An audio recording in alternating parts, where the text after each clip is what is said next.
Ko je postalo nevarno, so vrgli puško v koruzo. Fašista Janša ubit! Zato smo mi reševali državo iz kaosa. Smrt janšizmu, svobodo vsem. Že na samem začetku so nam grozili smrtjo. Nagajali so nam na vsakem koraku. Kljub temu smo šli naprej in zdržali do konca. Povezali smo različno misleče. Spopadli smo se s pandemijo. Napolnili smo prazna skladišča zaščitne opreme. Zgradili smo nove bolniške kapacitete. Sprejeli smo 10 protikoronskih paketov in pomagali vsem.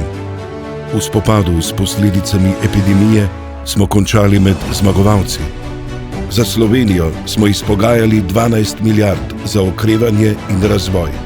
Zadolžili smo se bistveno manj in ceneje kot v povprečju Evropske unije. Danes v Sloveniji dela več kot 900 tisoč ljudi. Največ v vsej naši zgodovini. V zadnjih 2 letih so se plače povečale. Zagotovljene pokojnine so se v 2 letih povečale za 17,6%. Obiskali smo vse slovenske regije.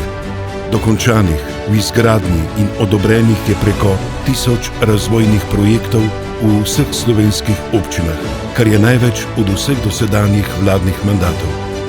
Izboljšali smo prijateljske odnose z vsemi sosednjimi državami. Gradili smo mostove in reševali zaplete.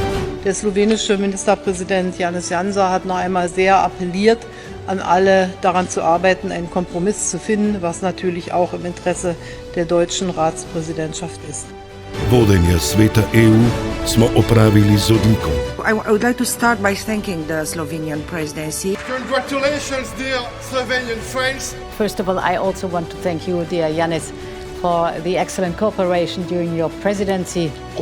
Rendre hommage à la présidence slovène. To warmly thank the Slovenian presidency. And I think that you have achieved a lot. D'une part, remercier le Premier ministre slovène pour sa présidence. And I want to take the opportunity to thank the Slovenian presidency for this work. It has been an incredible work that the Slovenian presidency has achieved. Sloveniji smo vrnili samozavest, dostojanstvo in ponos. Dokazali smo, da Slovenija zmore več.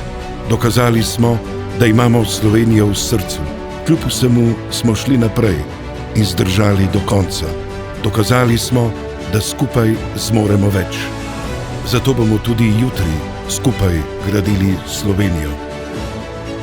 Zate.